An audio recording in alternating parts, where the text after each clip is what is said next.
ሰላም ጤና ይስጥልኝ እንደምን ቆያችሁ ውድ አድማጮቻችን የፋስ ስፖርት ዩብ ነው። የፕሪሲዝን ዝግጅት ለማድረግ ወደ አውስትራሊያ የተጓዘው ቼልሲ የመጀመሪያውን የወዳጅነት ጨዋታ አድርጎ የአውስትራሊያውን ክለብ ዌስተርን ሲድኒ ወንድረስን 6-4 በሆነ ሰፊ ውጤት ማሸነፍ ችሏል። የቼልሲ ወሳኙ አጥቂ ጃኦ ፔድሮ 3 ጎሎችን በማስቆጠር ሃትሪክ ሰርቷል። ጨዋታው ምን ይመስል ነበር የሚለውን ጉዳይ በቀዳሚነት እንመለከታለን። ቼልሲ ፉትቦል ክለብ ሄንደርሰንንና ወልቤክን ለማስፈረም የሚያደርገውን እንቅስቃሴ አጠናክሮ ቀጥሏል። እነዚህ ሁለት ተጫዋቾች ምንም እንኳን እድሜያቸው የገፋ ቢሆንም ከቼልሲ ወጣት ተጫዋቾች ጋር በመዋሃድ ለቼልሲ እጅግ ጠቃሚ ይሆናሉ በማለት ነው ቼልሲ እነዚህን ተጫዋቾች ለማስፈረም እየተንቀሳቀሰ የሚገኘው። ቼልሲ ሁለቱን ተጫዋቾች ለማስፈረም የሚያደርገው እንቅስቃሴ ምን ላይ ደርሷል የሚለውን ጉዳይ እንመለከታለን። የቼልሲ ሁለተኛ በረኛ የሆነው ፊሊፕ ጆርጊንሰን ወደ ቼልሲ እህት ክለብ ወደ ስትራስበርግ ለማቅናት ከጫፍ መድረሱ እየተዘገበ ይገኛል። እነዚህንና ሌሎች መረጃዎችን እንደየቅደም ተከተላቸው የማጋራችሁ ይሆናል። እስከ መጨረሻው አብራችሁን ቆዩ። የፕሪሲዝን ዝግጅት ለማድረግ ወደ አውስትራሊያ የተጓዘው የለንደኑ ኃያል ክለብ ቼልሲ ከአውስትራሊያው ክለብ ዌስተርን ሲድኒ ወንድረስ ጋር የተፋለመው እንግዲህ ቼልሲ 6-4 በሆነ ውጤት በማሸነፍ በዣቪ አሎንሶ ስር ድሉን አጠናክሮ ቀጥሏል። በዚህ ጨዋታ ላይ ዣቪ አሎንሶ በመጀመሪያ በቋሚ አሰላለፍ ውስጥ በርካታ ወጣትና የአካዳሚ ተጫዋቾችን ተጠቅሟል። በዋናነት ግን በቋሚነት በመጀመሪያ ዙር የገቡት 3 የቼልሲ ነባር ተጫዋቾች ነበሩ። እነሱም ዴላፕ፣ አቾምፖንግ እና ቶሲን ናቸው በቼልሲ ቋሚ አሰላለፍ ውስጥ ተሰልፈው የነበረው። ከነዚህ ተጫዋቾች ውጪ ያሉት ግን አብዛኞቹ የቼልሲ ወጣት ተጫዋቾች 17 18 ዓመት የሆኑ የቼልሲ ታዳጊዎችን ነበረ የተጠቀመው። ነገር ግን በተቀያሪነት የቼልሲ ዋና ተጫዋቾች ነበሩ። አብዛኞቹ እነ ጃኦ ፔድሮ እነ ሳንቼዝ የመሳሰሉ የቼልሲ ነባር ተጫዋቾች በተቀያሪ ወንበር ላይ ተቀምጠው የቼልሲን ጨዋታ መመልከት ችሏል። እንግዲህ ዌስተርን ሲድኒ ቀላል ተጋጣሚ አልነበረም ለቼልሲ ከባድ ፈተና ሆኖ ነበር ያመሻው። ነገር ግን የኋላ እጅ ሰጥተው ጃኦ ፔድሮ ሃትሪክ ሰርቶ ቼልሲ ይህንን አስቸጋሪ ጨዋታ 6-4 በሆነ ውጤት ማሸነፍ ችሏል። የመጀመሪያውን ጎል በማስቆጠር ረገድ ቼልሲዎች ቀዳሚ ነበሩ። የመጀመሪያውን ጎል የ17 ዓመቱ ታዳጊ ተጫዋች ዳስተን ሳፕ የተባለው ተጫዋች ገና ጨዋታው በተጀመረ በ6ኛው ደቂቃ ላይ የመጀመሪያ ጎል በማስቆጠር ቼልሲን ቀዳሚ ማድረግ ችሏል። ነገር ግን ዌስተርን ሲድኒ ወንድረሶች አጥቅተው በመጫወት ጎል አስቆጥረው 14ኛው ደቂቃ ላይ ጎል አስቆጥረው ጨዋታው 1-1 በሆነ ውጤት መሄድ ችሏል። እንደዚሁም 32ኛው ደቂቃ ላይ ቼልሲ ላይ ተጨማሪ ጎል አስቆጥረው ቼልሲን 2-1 መምራት ቻሉ።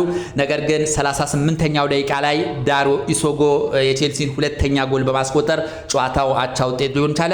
የመጀመሪያው አጋማሽ 2-2 በሆነ አቻ ውጤት ሊጠናቀቅ ችሏል። እንግዲህ ዌስተርን ሲድኒ ቀላል ተጋጣሚ አልነበረም። በጣም በመከላከል በማጥቃት መሃሉንም እንደዚሁ በመቆጣጠር ረገድ ጠንካራ የሚባል ተጋጣሚ ነበሩ። ነገር ግን የቼልሲ ማጫወት ልዩ ነበረ። ዣቪ አሎንሶ ይዞት የገባው አሰላለፍ ምንም እንኳን በወጣቶች ብቻ የተገነባ የነበረ ቢሆንም አጫወቱ ላይ ተስፋ ያለው እንደዚሁም በጣም ኳሱን ለመቆጣጠር ወደፊት ለመግፋት ሲያደርጉት የነበረው እንቅስቃሴ አስደናቂ ነበር። የመጀመሪያውን ጎል ራሱ ዳስተን ሲያስቆጥር ቼልሲዎች ሲቀባበሉበት የነበረው መንገድ ትራንዚሽን ሰርተው ወደ ጎል የሄዱበት ሁኔታ አስደናቂ ነበር። ከረፍት መልስ ዌስተርን ሲድኒ ወንድረሶች ጫና ፈጥረው በመጫወት 3ኛውን ጎል ማስቆጠር ቻሉ። 62ኛው ደቂቃ ላይ ጎል አስቆጥረው ቼልሲን 3-2 መምራት ቻሉ። ከዛ በኋላ ዣቪ አሎንሶ ቅያሬዎችን ለማድረግ ተገዷል። የቼልሲን ወሳኝ አጥቂ ጃኦ ፔድሮን ወደ ሜዳ ማስገባት ችሏል። ጃኦ ፔድሮ ወደ ሜዳ ከገባ በኋላ የጨዋታ ሁኔታ ኮምፕሊትሊ ነው የተለወጠው። አሲስት በማድረግ ጎሎችን በማስቆጠር ይህ ተጫዋች የማይተካ ሚና ነው የተጫወተው። እንግዲህ 66ኛው ደቂቃ ላይ ጂሚ ጊተንስ ላስቆጠራት ጎል ጃኦ ፔድሮ ምርጥ አሲስት ሊያደርግ ችሏል። ተጫዋቾችን የሲድኒ ወንድረስ ተጫዋቾችን አታሎ በማለፍ ለጂሚ ጊተንስ ያቀበለውን ኳስ ጂሚ ጊተንስ በጥሩ ሁኔታ በማስቆጠር ጨዋታው እንግዲህ 3-3 በሆነ አቻ ውጤት መሄድ ቻለ። እንደዚሁም 78ኛው ደቂቃ ላይ ዌስተርን ወንድረሶች ተጨማሪ ጎል በማስቆጠር ቼልሲን 4-3 መምራት ቻሉ። ከዛ በኋላ 80ኛው ደቂቃ ላይ ጃኦ ፔድሮ ጎል በማስቆጠር ጨዋታው 4-4 በሆነ ውጤት መሄድ ቻለ። 85ኛው ደቂቃ ላይ እንደዚሁ ጃኦ ፔድሮ ተጨማሪ አንድ ጎል በማስቆጠር ቼልሲ 5-4 መምራት ቻለ።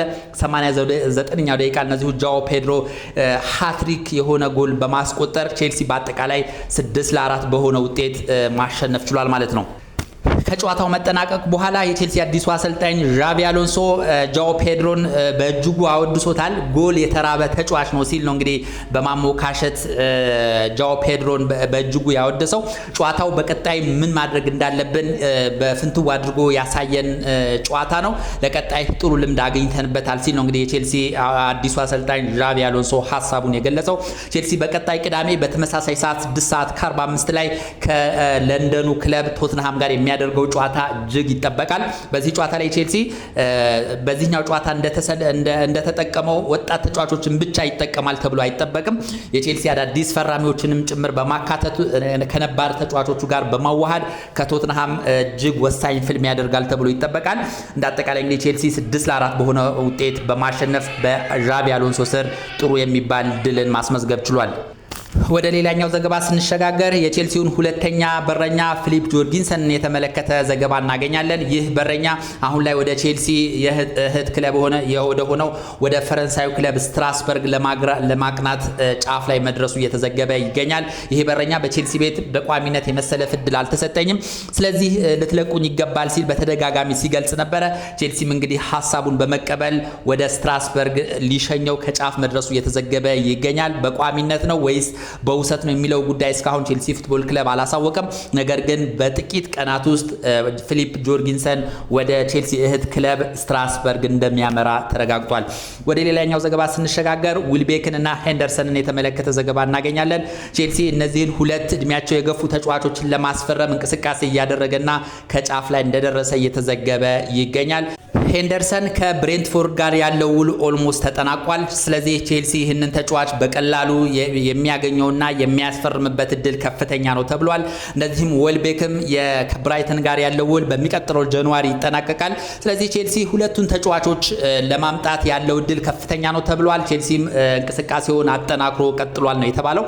እንግዲህ ቼልሲ እነዚህን ሁለት እድሜያቸው የሄዱ ተጫዋቾችን ለማስፈረም የተገደደበት ዋነኛ ምክንያት የቼልሲ አብዛኞቹ ተጫዋቾች ወጣትና ገና የፕሪሚየር ሊጉን ያለመዱ እንደዚሁም የፕሪሚየር ሊግ ያላቸው ልምድ ዝቅተኛ በመሆኑ እነዚህ ሁለት እድሜያቸው የገፉ ልምድ ያላቸው ተጫዋቾች መምጣታቸው እነዚህን ተጫዋቾች ለማሰልጠን ይሄ ኮች ሊያረጓቸው እንደዚሁም ልምዳቸውን እንዲያካፍሏቸው በጣም ጠቃሚ ዝውውር እንደሆነ ነው እየተዘገበ የሚገኘው። ከዚህ በፊት ቼልሲ ቲያጎ ሲልቫን 35 ዓመቱ ላይ ሆኖ እንኳን ወደ ስታንፎርድ ብሪጅ አምጥቶት የአውሮፓ ሻምፒየንስ ሊግን ማሳካት ችሏል። የቼልሲን ተከላካይ ክፍልም በሚገባ ሲመራ ነበረ።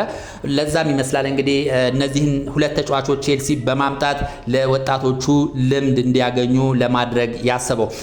እነዚህ ሁለት ተጫዋቾች ዝውውር እንግዲህ ወደ ቼልሲ የመምጣታቸው ነገር እርግጥ እየሆነ ይመስላል። ቼልሲም እንቅስቃሴውን አጠናክሮ ቀጥሏል። በሳምንት ውስጥ ሄር ዊጎ የሚባልበት እድል ከፍተኛ እንደሆነ ነው እየተገለጸ የሚገኘው። በአጠቃላይ እንግዲህ በዛሬው ዕለት የተሰሙ ዋና ዋና መረጃዎች እነዚህ ነበሩ። ስለነበረን ቆይታ እጅግ አድርጌ አመሰግናለሁ። መልካም ጊዜ